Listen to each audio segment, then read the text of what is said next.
Hello students, कैसे हैं आप लोग।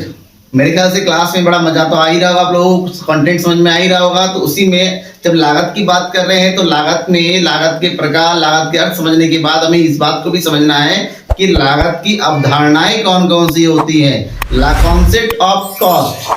अगर लागत की अवधारणाओं की बात करते हैं तो उसको टाइम के अकॉर्डिंग दो कैटेगरी में बांटा जाता है। एक है अल्पकालीन उत्पादन लागत और एक है दीर्घकालीन उत्पादन लागत। ठीक है, आज की इस क्लास में मैं आपको केवल अल्पकालीन उत्पादन लागतों के बारे में बता रहा हूं। अल्पकाल में उत्पादन की लागत जो है किस पर डिपेंड करती है? उत्पादन के आधार पर। अब उत्पादन लागत क्या होता है? उत्पादन के साधनों पर किया गया व्यय। तो ऐसे में उत्पादन के साधन जो होते हैं वो दो प्रकार के होते हैं। एक होता है उत्पादन के स्थिर साधन और दूसरे होते हैं उत्पादन के परिवर्तनशील साधन। अब क्योंकि साधनों पर किया गया व्यय ही आपका लागत है, तो ऐसे में लागत को भी दो प्रमुख प्रकार में बांटा गया है। एक है स्थिर लागत और एक है परिवर्तनशील लागत। तो जब हम लागत की अवधारणाओं की बात करते हैं तो इसको बेसिकली तीन कैटेगरी में बांटा गया है। तीन प्रमुख अवधारणा है। एक कौन सा? एक है कुल लागत, टोटल कॉस्ट। दूसरा है औसत लागत, that is average cost, shortcut में बोलते हैं एसी। और तीसरा है सीमांत लागत। इन सब के बारे में आज हम पढ़ेंगे डिटेल से।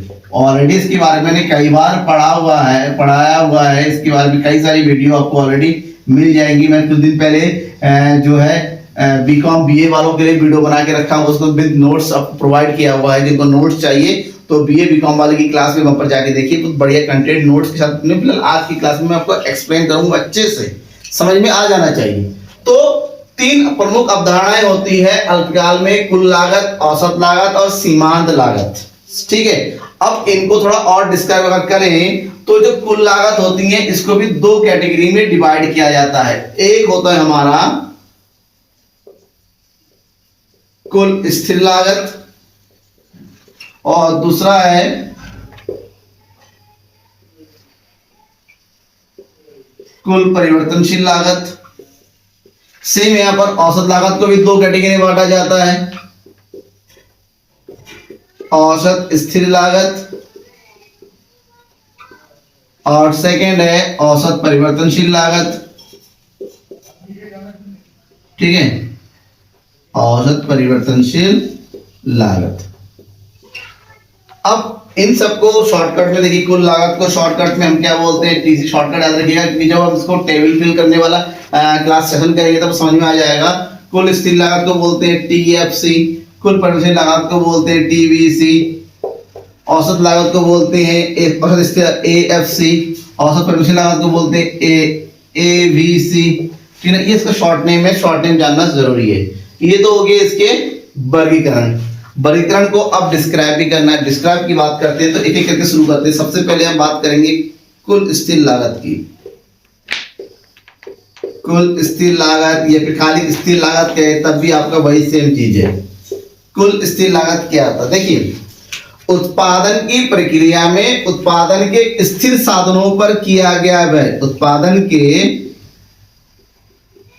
स्थिर साधनों पर किया गया व्यय हमारा कुल स्थिर लागत के नाम से जानते हैं। सबसे अच्छी इसकी सबसे बड़ी विशेषता है कि उत्पादन के स्थिर साधनों पर उत्पादन का घटना या उत्पादन का बढ़ना, यानी कि उत्पादन के मात्रा का कोई प्रभाव नहीं पड़ता है। फॉर एग्जाम्पल, आपने कोई बिजनेस शुरू किया, आपने एक दुकान डाली है, तो दुकान में बिक्री हो या ना हो तो दुकान का किराया, बिजली का बिल, जो आपने वहां पर फर्नीचर लगा रखा है, जो आपने लोन ले रखा है, उसका तो इंटरेस्ट वगैरह देना ही पड़ेगा, चाहे आपकी दुकान चले चाहे ना चले। इस पर आपकी उत्पादन बिक्री का कोई असर नहीं पड़ने वाला है। तो ऐसे लागत को, ऐसे व्यय को हम उत्पादन के स्थिर साधन के नाम से जानते हैं, क्योंकि यहां पर ये उत्पादन की मात्रा से प्रभावित नहीं होता। जब ये प्रभावित रहता है तो ये हमेशा क्या रहता है, स्थिर रहता है। और ऐसे में जब इसका ग्राफ बनाया जाता है उत्पादन के स्थिर साधनों का, क्योंकि कोई परिवर्तन नहीं होता उत्पादन के साथ, चाहे उत्पादन की मात्रा में वृद्धि हो चाहे नहीं हो, तो ऐसे में जो लागत वक्र है इसका वो बिल्कुल पैरेलल होता है एक्स एक्सिस के इसके। ये होता है हमारा TFC। फिर टेबल भी आपको समझाऊंगा, फिलहाल यहां समझिए। ये है कुल स्थिर लागत, समझ में आ गया। कुल स्थिर लागत को अगर कैलकुलेट करना है, एक छोटा सा फार्मूला भी इसका आता है। कुल स्थिर लागत कैलकुलेट किया जाता है अगर हमारे पास कुल लागत दे रखा था, कुल लागत में कुल परिवर्तनशील लागत को घटा दिया जाता है, तब जाके हमें कुल स्थिर लागत की प्राप्ति होती है। नंबर 1। नंबर 2 की अगर बात करते हैं, क्या है नंबर 2 हमारा है कुल परिवर्तनशील लागत।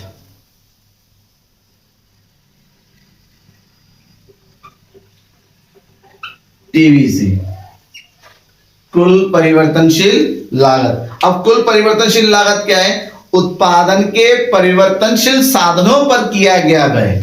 क्या चीज, उत्पादन के परिवर्तनशील साधनों पर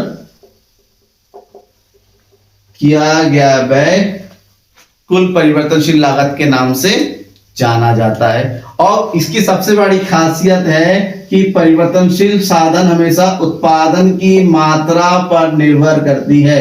जैसे जैसे उत्पादन की मात्रा बढ़ती चली जाती है, परिवर्तनशील लागतों की परिवर्तनशील लागत भी आपकी बढ़ती हुई चली जाएगी। अगर उत्पादन की मात्रा में कमी आती है तो परिवर्तनशील लागतों में भी क्या हो जाएगी, कमी आ जाएगी। ऐसा क्यों, परिवर्तनशील लागत मतलब उत्पादन के परिवर्तन साधन बनी, जैसे कच्चा माल हो गया, लेबर, जैसे प्रोडक्शन बढ़ रहा है तो कच्चा माल चाहिए, लेबर ज्यादा चाहिए, तो ऑब्वियसली जो है कॉस्ट भी आपका यहाँ पर बढ़ेगा।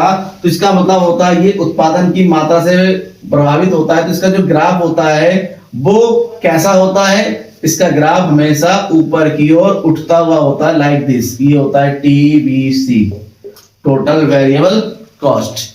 ठीक है, इसको इन क्या है, जीरो से शुरू होता है, क्योंकि जीरो प्रोडक्शन में जीरो होता है, कुछ इस तरह से होता है ये TVC। अब कुल परिवर्तनशील लागत समझ में आ गया, कुल स्थिर लागत समझ में आ गया। तो ऐसे में जो तीसरा पॉइंट बनता है हमारा वो है कुल लागत। कुल लागत का हिस्सा होता है ये टोटल कॉस्ट। उत्पादन के सभी साधनों पर किया गया कुल व्यय, ठीक है ना। उत्पादन के सभी साधनों पर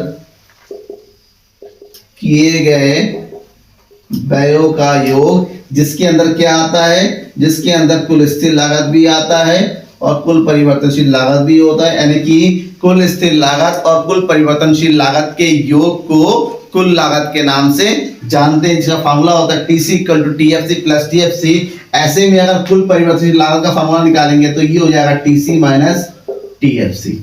ये होता है फार्मूला, ठीक है। अब यहाँ पर कुल लागत इन दोनों के टोटल से होता है, दोनों को जोड़ेंगे, एक टेबल्स की बात करते हैं। फॉर एग्जांपल मान लीजिए ये हो गया हमारा क्वांटिटी ऑफ प्रोडक्शन, ठीक है ना। ये हो गया हमारा कुल स्थिर लागत, ये हो जाएगा कुल वेरिएबल कॉस्ट, और ये हो जाएगा हमारा टोटल कॉस्ट, ठीक है। क्योंकि उत्पादन की मात्रा जीरो से होती है, 0 1 2 3 4 प्रोडक्शन हो या ना हो, हमें मैंने क्या बताया था कि कुल स्थिर लागत तो जैसा होता है वैसा ही होता है। मानते कुल स्थिर लागत हमारा कितना है, 50 का है, 50 50 50 40। प्रोडक्शन कुछ नहीं है, टोटल वेरिएबल कॉस्ट क्या रहेगा, कुल परिवर्तनशील हमेशा जीरो रहता है। तो जैसे में उत्पत्ति में वृद्धि होती चलेगी, लागत की मात्रा में भी आपकी क्या हो जाएगी, वृद्धि होती चली जाएगी, ठीक है,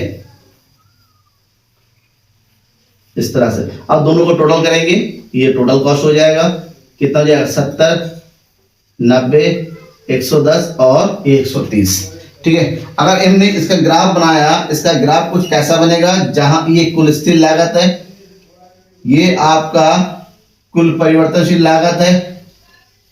अब इन दोनों को टोटल कर दीजिए, तब जाके ये बनेगा, यहां से शुरू होती है ये हमेशा TVC के पैरेलल में होगा TC, ठीक है। समझ में आ गया यहां तक। ये हो गया आपका कुल लागत के तीनों पॉइंट। अब हम बात करेंगे औसत लागत क्या है, क्लियर। चलिए औसत लागत क्या होता है उसके बारे में जान लेते हैं। औसत लागत की, जब हम औसत लागत की बात करते हैं, औसत का मतलब होता है प्रति इकाई लागत। औसत लागत का मतलब क्या होता है, उत्पादन की प्रति इकाई लागत।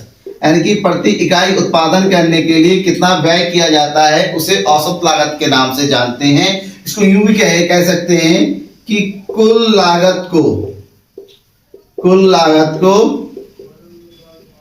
उत्पादन की इकाई से भाग देकर प्राप्त राशि। उत्पादन की कुल लागत को अगर उत्पादन की इकाइयों से भाग कर दिया जाता है तो जो भी राशि प्राप्त होती है उसे हम औसत लागत के नाम से जानते हैं। तो ऐसे में औसत लागत बराबर होता है कुल लागत डिवाइडेड बाय उत्पादन की मात्रा, that is quantity of production, right. तो यहां पर औसत लागत का ये फार्मूला हो जाता है, ध्यान रखिएगा।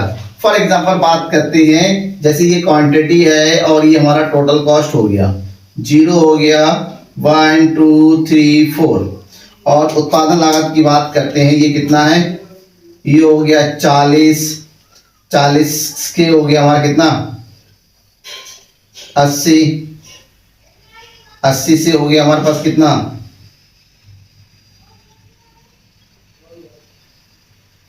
110, 150, और इधर हो जाएगा हमारे पास कितना 170। ठीक है, अब हमें क्या करना है, डिवाइड करना है। डिवाइड कीजिए, एसी निकालना है औसत लागत। और औसत लागत निकालने के लिए 40 को 0 से डिवाइड करेंगे, ये हो जाएगा इन्फिनिटी, क्योंकि डिवाइड होता नहीं है, 0 से कोई भी चीज डिवाइड नहीं होता, तो अनंत का साइन लगाया जाता है। 80 को 1 से भाग करेंगे तो हो जाएगा 80, 110 को 2 से भाग करेंगे, ये हो जाएगा 55, 150 को 3 से भाग करेंगे, ये हो जाएगा 50, और 170 को 4 से भाग करेंगे, ये हो जाएगा 4 12, बचेगा कितना, सॉरी 4 चौके 16, बचेगा कितना 1, 4 2 8, 4 5 20। तो ये हो जाएगा औसत लागत। औसत लागत नॉर्मली प्रोडक्शन के बढ़ने के साथ साथ क्या होता है, कम होता जाता है, फिर धीरे धीरे बढ़ना शुरू करता है। तो ऐसे में जो औसत लागत वक्र होता है वो हमेशा पहले नीचे आएगा फिर ऊपर क्यों चढ़ेगा, ये इस तरह से बनता है, ठीक है, यू आकृति बोलते हैं। औसत लागत हमेशा यू आकृति का बनता है। इसी में अगर औसत लागत के प्रकार की बात करते हैं, जिस प्रकार से कुल लागत के 2 खंड हो जाते हैं, औसत लागत के भी 2 खंड होते हैं, जिसमें सबसे पहला है औसत स्थिर लागत। औसत स्थिर लागत, दैट इज AFC। अब औसत स्थिर लागत क्या होता है, जब हम कुल स्थिर लागत को उत्पादन की मात्रा से भाग देकर जो भी राशि प्राप्त होती है उसे हम औसत स्थिर लागत के नाम से जानते हैं, यानी कि स्थिर लागत का औसत रूप। तो फार्मूला क्या बनता है, यहाँ पर फार्मूला है AFC equal to TFC divided by Q। समझ में आ गया ना। जो भी हमारे पास स्थिर लागत होता है, फॉर एग्जांपल ये हो गया हमारा क्वांटिटी, ये हो गया TFC, निकालना है क्या है AFC। 0 1 2 3 4, TFC हर यूनिट पे कैसा रहता है, एक जैसा रहता है, बराबर रहता है, उसमें कोई चेंज नहीं होता है। तो अब AFC निकालिए तो कितना आ जाएगा, 0 से डिवाइड करेंगे तो भाई ये तो कभी डिवाइड होगा नहीं, इन्फिनिटी। ये हो गया 40, ये हो गया 20, 3 से भाग करेंगे 3 एकम 3, बचेगा 1, 3 3 9, 3 3 9, 4 से भाग करेंगे 10, तो ये हो गया AFC। क्योंकि कुल स्थिर लागत में परिवर्तन नहीं होता है, लेकिन औसत स्थिर लागत में उत्पादन की मात्रा के बढ़ने से ये घटती चली जाती है। ऐसे में इसका जो ग्राफ होता है ऊपर से नीचे वो घटता हुआ होता है, लेकिन कभी भी ये 0 नहीं होता। औसत स्थिर लागत कभी भी 0 नहीं होगा, भले ही जितने भी नीचे गिर जाए, लेकिन कभी भी ये किसी भी एक्सिस को नहीं छुएगा। ये कुछ इस तरह से बनेगा AFC। समझ में आ गया। अब इसी का दूसरा पॉइंट है औसत परिवर्तनशील लागत। औसत परिवर्तनशील लागत, दैट इज ABC। ठीक है, क्या चीज है ये ABC। अब औसत परिवर्तनशील लागत क्या होता है ये समझ लीजिएगा। यहां पर भी सिर्फ सही, जब कुल परिवर्तनशील लागत को उत्पादन की मात्रा से भाग कर दिया जाता है, कुल परिवर्तनशील लागत को जब उत्पादन की मात्रा से भाग किया जाता है, लाइक अब निकालेंगे ABC equal to TBC divided by Q। ये हो गया हमारा कुल परिवर्तनशील लागत, ये हो गया उत्पादन की मात्रा। कुल परिवर्तनशील लागत को उत्पादन की मात्रा से भाग करना है तो हमें जो है औसत परिवर्तनशील लागत मिल जाएगी। एग्जांपल कैसे समझाएं, ये हो गया Q, 0 1 2 3 4, ये हो जाएगा कुल परिवर्तनशील लागत, 0 पे 0 होता है, 1 पे हो गया फिर तो कितना 40, 40 से कितना हो गया फिर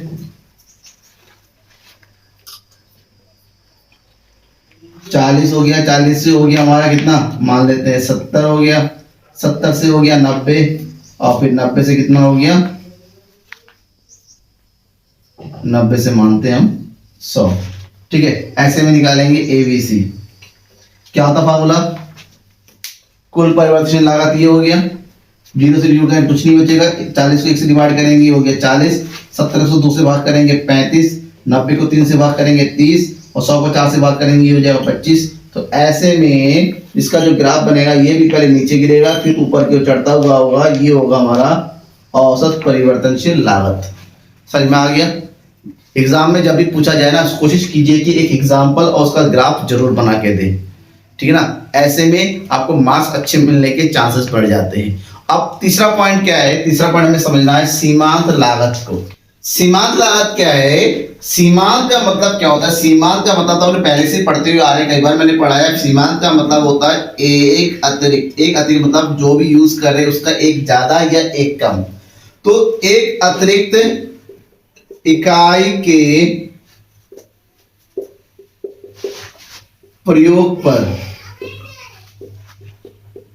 किया गया व्यय, यानी कि जितना भी साधन, एक अतिरिक्त साधन की इकाई पर किया गया व्यय, एक जितना साधन का प्रयोग कर रहे हैं उससे एक ज्यादा एक साधन का प्रयोग कर दिया, इससे जो भी व्यय होता है, यानी कि इससे जो भी कुल परिवर्तन पर, यानी कि कुल लागत पर होने वाला जो परिवर्तन होता है या जो भी चेंजेस आ जाता है, उन चेंजेस की मात्रा को हम क्या बोलते हैं, सीमांत लागत के नाम से जानते हैं। फॉर एग्जाम्पल, एक एग्जाम्पल देता हूं मैं, जैसे पहले आपने 1 यूनिट, पहले 0 यूनिट का यूज करते थे, टोटल कॉस्ट कितना था यहाँ पर 40, अब 0 था। अब आपने 1 यूनिट का साधन बढ़ा दिया है, आपका खर्चा 40 से बढ़ के कितना हो गया, 40 से बढ़ के 80 हो गया। एक और बढ़ाया, खर्चा 80 से बढ़ के कितना हो गया, 80 से बढ़ के हो गया 110। एक और बढ़ा दिया, 110 से बढ़ के खर्चा कितना हो गया 130।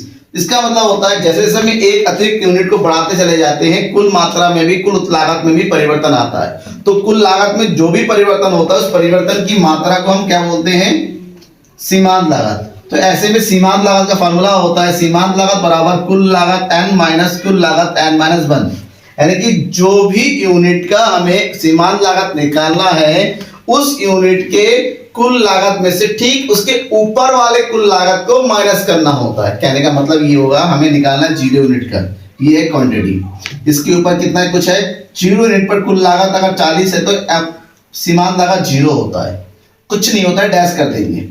पहले यूनिट मात्रा चेंज हो गया, 80 में से 40 को माइनस कर देंगे तो ये जगह 40, 110 में से 80 को माइनस कर देंगे 30 और 130 में से 110 को माइनस कर देंगे हो जाएगा 20। तो ये धीरे धीरे उत्पादन की मात्रा की कमी बढ़ने के साथ साथ कमी होती है, फिर धीरे धीरे बढ़ने लगती है। ये होगा, ये भी औसत लागत की तरह बिल्कुल यू आकृति का बन जाता है। किसकी तरह बन जाता है, यू आकृति का, समझ में रखना। तो ये कुछ पॉइंट्स है, अवधारणाएं हैं जो बहुत ही ज्यादा इंपॉर्टेंट है। इसको उत्पादन की अल्पकालीन अवधारणा भी कहते हैं, उत्पादन की अल्पकालीन लागत के नाम से भी इनको जाना जाता है। ठीक है, कोई भी कंफ्यूजन है, किसी भी तरह का कंफ्यूजन है, कोई भी डाउट है, बेझिझक कमेंट बॉक्स में कमेंट करके बताइए। आपके हर एक डाउट को कंफ्यूजन जो है दूर किया जाएगा। वे आपको इत्मीनान से पढ़ना है, समझना है, क्लियर नहीं होता है मुझे बताना, मैं आपको क्लियर करूंगा। ठीक है, और शेयर कीजिए ज्यादा से ज्यादा अपने दोस्तों के बीच में ताकि उनको भी कॉन्सेप्ट पूरा समझ में आ जाए, क्योंकि बहुत तीसरा चैप्टर चल रहा है, बहुत जल्दी कोर्स कंप्लीट होने वाला है, तो लगातार बने रहना आपको मेरे साथ। Thank you, bye.